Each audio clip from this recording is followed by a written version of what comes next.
বলতে চাইছিলাম না মাও বেরাদুল ইসলাম মুআজ্জাজ জামানে کرام খাতুনে জান্নাত বলছি বলো গো আব্বাজান আমার বেটা ইমাম হোসেন কারবালাতে শহীদ হয়ে যাবে গো আব্বা ও গো আব্বাজান আপনি বলুন না আমার বেটা কারবালাতে শহীদ হবে ওই কারবালার ময়দান আমি এখনই দেখতে যাই এ বাবাজি মুসলমান ভাইরাও আমার নবীজি বলছো গো বেটি ফাতেমা তবে শুনে রেখে দাও ও গো বেটি এখান থেকে নিয়ে কারবালার ময়দান 300 থেকে 350 মাইল দূরে এ বেটি ফাতেমা তোমাকে আমি অন্য টাইমের ভিতরে দেখায়া দেব খাতুনে জান্নাত বলছে আব্বা জান না আমি এখনই কারবালার ময়দান দেখতে চাই এ সোনা মানিকেরাও ও গো আমার আব্বাজি মুসলমান ভাইরাও আমার নবীজি বলতেছি বলো গো বেটি ফাতেমা তোমাকে একটা টাইমের ভিতরে গিয়ে আমি কারবালার ময়দান দেখায় দেব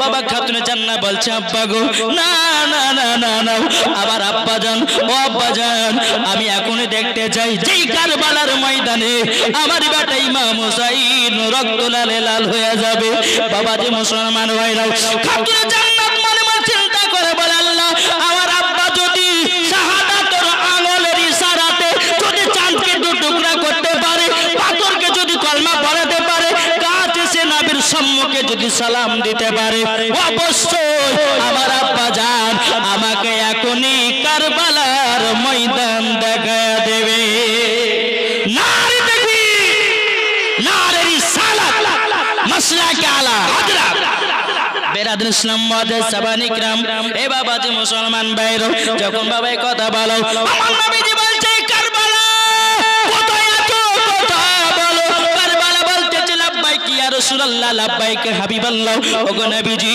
আপনার পা মোবারকে কুরবান হয়ে যাব ওগো নবীজি কি বলুন না আমার নবীজি বলছে কারবালা এই কারবালা তোমাকে দেখতে চাই আমার পিটি ফাতেমা তুমি আসবে নাকি কারবালা কথা বলে নাও বাবা যে আমার নবী মুস্তাফা বলছে কারবালা তোমার জমিনে ইমাম হোসেন দিনকার বাচ্চা তোমাকে এক নজর দেখতে চাই তুমি কি আসবে কারবালা বলে কারবালা আপনার কথা বলে নাও আমার নবীজি বলতেছে কারবালা তোমাকে দেখতে চাই আমার জামাই হযরত আলী কারবালা কথা বলে নাও এই কারবালা তোমাকে দেখতে চাই ইমামে হাসান বাবা কথা বলে নাও আমার নবীজি বলছে বলে এই কারবালা আমি তোমাকে দেখতে চাই বাবাজি মুসলমান ভাইরা এই কারবালা হাজির হয়ে যাও আল্লাহর কি কুদরত বাবা ঠিক কারবালা 300 থেকে 350 মাইল দূরে ছিল কারবালা আমার নবীর কথাতে আমার নবী মুস্তাফার সম্মুখে কারবালার ময়দান হাজির সুবহানাল্লাহ নারা তাকবীর নারা তাকবীর আল্লাহু আকবার মাসলাক আলা হযরত জিন্দাবাদ ফৈজান আলা হযরত জিন্দাবাদ মাওলানা উবাইদুল্লাহ রেজভী সাহেব মাওলানা উবাইদুল্লাহ জামালি সাহেব এ বাবাজি মুসলমান ভাইরা ওগো আমার সোনা মানিকেরাও কারবালার ময়দান যখন আমার নবী মুস্তাফার সম্মুখে হাজির হয়ে গেছে আমার নবীজি বলছো গো পিটি ফাতেমা এ দেখো কারবালার ময়দান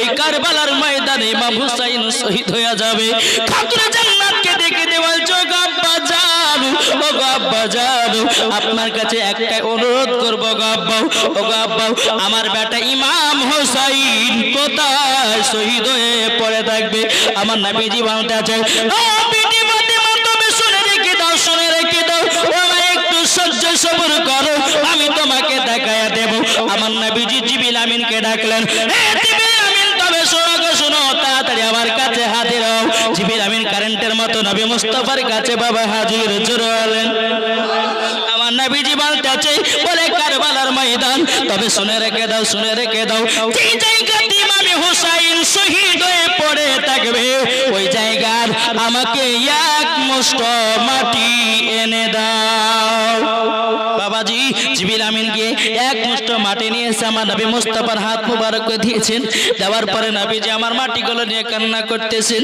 খাতুনে জান্নাত বলছে আব্বা জান এই মাটিতে কি দৃশ্য ভরা আছে আপনি মাটিগুলো হাতে নিয়ে কান্না করতেছেন ও গো আব্বা জান আপনি তাড়াতাড়ি করে বলুন আমার নবীজি বলছো গো বিটি ফাতেমা যেদিন ইমাম হোসেন কারবালাতে শহীদ হয়ে যাবে এই মাটিগুলো রক্ত লালে লাল হয়ে যাবে বাবাজি মুসলমান ভাইরাও, ঠাকুর জান্নাত বলতেছে বলো আব্বা জান এই মাটিগুলো কাকে দিবেন?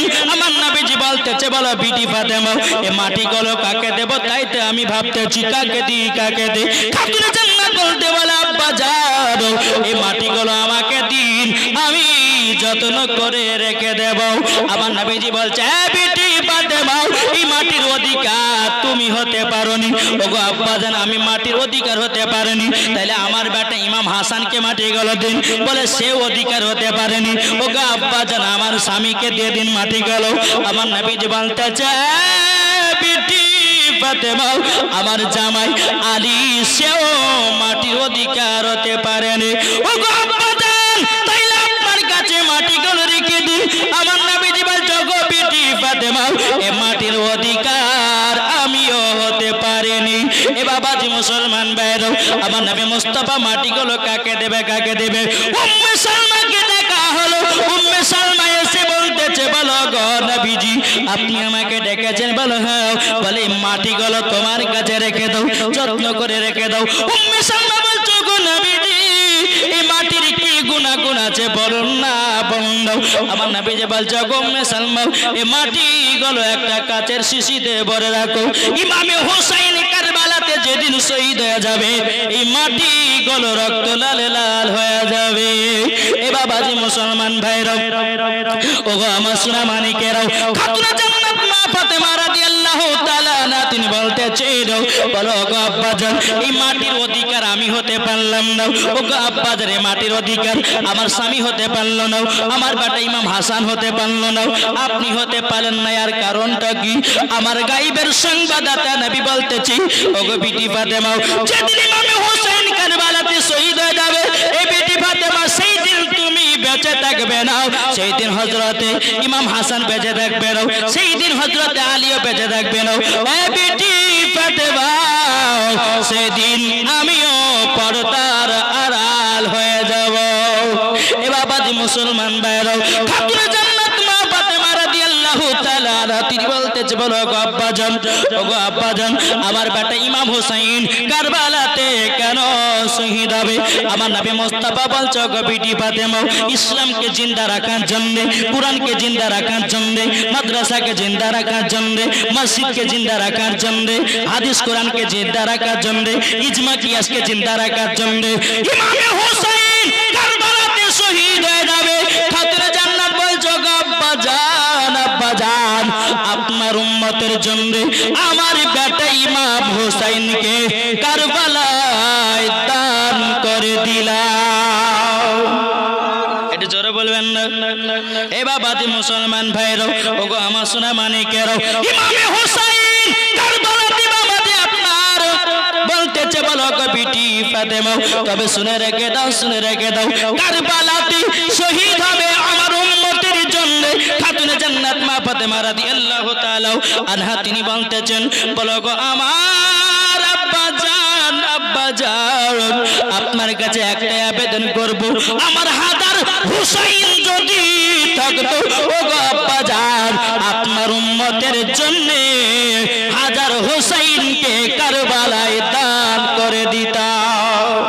নারে তাকবীর নারে রিসালাত ইয়া রাসূল মাসলাকি আলা হযরত শহীদে কারবালা জিন্দাবাদ। বলেন এই বাবাজি ইমামে হোসেন শুধু আমাদের জন্য কারবালা শহীদ হয়েছে, মাদ্রাসাকে জিন্দা রাখার জন্য কারবালাতে শহীদ হয়েছে। ইমামে হোসেন ছিল হক আর এজিদ ছিল বাতিল। তাহলে বাবা যে আমরা হকের পথে থাকতে চাই না বাতিলের পথে? এটা হাত তুলে বলে, হাত তুলে বলো সবাই আমরা হকের পথে থাকতে চাই। ঠিক তাহলে হকের পথে যদি থাকতে চান বাবাজি আমার দুইটা ভাইকে বলবো এই নাবির ঘরে